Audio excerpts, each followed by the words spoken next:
Hello guys and welcome to another episode of Java from start to finish. Now we have introduction to increment and decrement. That is today's video. So let's start.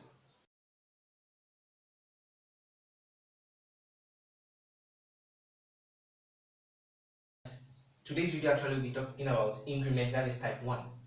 Now the type 1 we have prefix and postfix. And this prefix and postfix, prefix means the pref here means the increment comes before the variable itself. So this type 1 is increment by 1. So type 1 means increment by 1. That is compulsorily increment by 1. So if you declare an increment like this, it means the value of x will be incremented by 1. And if you do it this way, it is going to be incremented by 1, but it has a different meaning or different application. So this one prefix, the plus plus comes before the variable. Then postfix, the plus plus comes after the variable.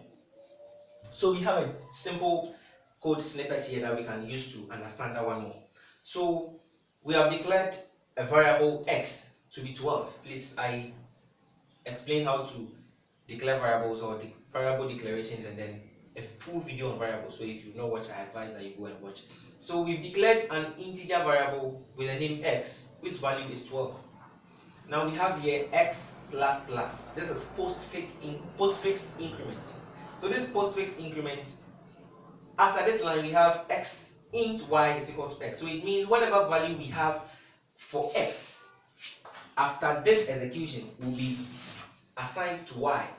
So now this is what happens inside the compiler. When the compiler is compiling, it says okay, x is equal to 12. Now when it comes to the next line, so okay, the compiler says okay, fine, x plus plus. So now this x plus plus here, this one here, you see the plus plus comes after the x. So it means that this value will be assigned to y before incrementing. So you say okay, x plus plus. So this one here, whatever comes first will be assigned to y. Then this one also executes. So it means that if you want to print x, or if you want to print this line, y is going to be 12. Then x is now going to be 13. That is after this line of code.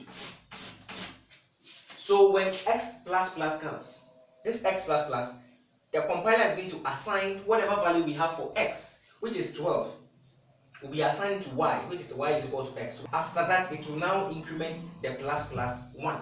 So it means going to add 1 to the x. So now, after it assigned the x value to the y here, it has incremented x. So now x is no more 12, x is now 13. So if you want to use x in your program, it means you're going to use 13 instead of 12. Because first, the compiler assigned x to y, after which it incremented. So it works like this. First assign this one to y, then increment it. This is postfix increment. Now we come to the next line. Int a is equal to 17. So a's value is 17 with an integer variable. So here comes plus plus a. So the plus plus a tells the compiler that okay, plus plus comes before a. So I'm going to increment a, then whatever value I come. So this one here works at 1, this one also works as 1. So this one acts on this one, increments it by 1, then assigns it to this. So now b is 18. Then you can see x here, the a is also 18. Because this plus plus has been incremented or has been acted upon or has acted upon the a. So it means that a has been incremented using this. Then after that, the new value, which is the 18, has now been assigned to a and assigned to b. This value is now constant as at this point of execution. So it's going to be assigned to y. But this one, the x plus plus has met the compiler before the compiler met the a. So it will increment it, then it will take over the whole part of this code. So incremented by 1, we have 18. So 18 will now be assigned to a and be assigned to b because of this line of code value. So guys, this brings us to the end of increment type 1. If you think you didn't understand, you can or maybe forward the video backwards and then watch any parts where you don't understand.